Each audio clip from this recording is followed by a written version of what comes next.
विवाद हो गया। और इसी खबर पर ज्यादा जानकारी के साथ जितेंद्र हमारे साथ जुड़ चुके हैं। जितेंद्र, ये जिस तरीके का अभी कुछ सामने नहीं निकल के आया वजह क्या थी, लेकिन बच्ची का ये गिरना, उसके बाद उसकी मां का भी, वो जो सौतेली मां थी वो भी घर पर नहीं थी, अभी इस पूरे मामले पर क्या जानकारी है?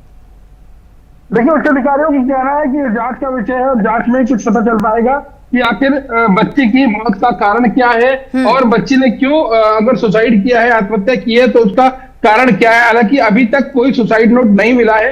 10वीं की ये छात्रा है, 14 वर्षीय छात्रा है, जिसकी कहासुनी हुई थी उसकी बहन से और उसके बाद वो बालकनी में आकर खड़ी हो गई थी। गुलमोहर सोसाइटी राकेश मार्ग पर स्थित है। गुलमोहर सोसाइटी वैसे साहिबाद ट्रांसजेंडर में पड़ती है और उसके बाद दूसरी सोसाइटी राकेश मार्ग गुलमोहर सोसाइटी है, जो कि पुरानी सोसाइटी है। उस सोसाइटी के रहने वाले एक दंपत्ति जो कि पहले से ही तलाकशुदा है और उनकी दूसरी पत्नी के साथ वो रहते हैं। हालांकि उस वक्त जिस वक्त बच्ची छठे माले से नीचे गिरी है, उस वक्त उसकी सौतेली मां घर पर नहीं थी। कई पहलुओं पर अभी जांच होनी है। बच्ची किस बात से नाराज थी, अगर उसने सुसाइड भी किया है और अगर सुसाइड नहीं किया तो किन हालातों में वो छठे मंजिल से नीचे गिरी है। जितेंद्र कहा यह भी जा रहा है कि उसकी बहन से जो उसकी कहा सुनी हुई, उसकी जो बहन थी वो उससे बड़ी थी।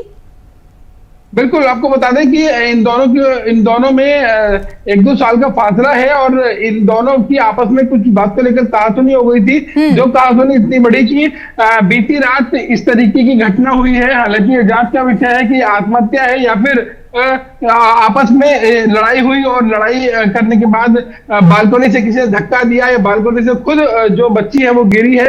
फिलहाल बच्ची को पोस्टमार्टम रूम में रखा गया है, क्योंकि उसकी मृतावस्था में ही उसको अस्पताल में ले जाया गया था। उसके माता पिता के द्वारा, स्थानीय लोगों के द्वारा, यशोदा अस्पताल पास में ही पड़ता है, वहां पर ले जाया गया।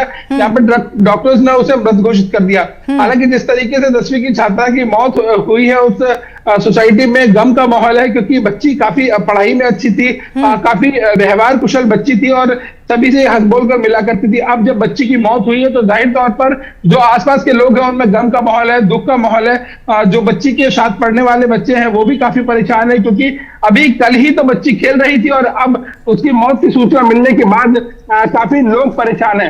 आपको बता दें कि उच्च अधिकारी से जब हमारी बात हुई तो उन्होंने कहा कि हर पहलू पर जांच होगी। मसलन पिता की अगर तलाक हुआ है तो उसका तलाक किन कारणों पे हुआ था, कहीं बच्ची इस बात से नाराज। इसी के साथ जितेंद्र, सवाल ये भी उठता है कि उस वक्त उसकी जो सौतेली मां थी वो कहाँ गई थी? क्या वो कहीं गई थी किसी काम के सिलसिले में, या फिर वो कहाँ थी?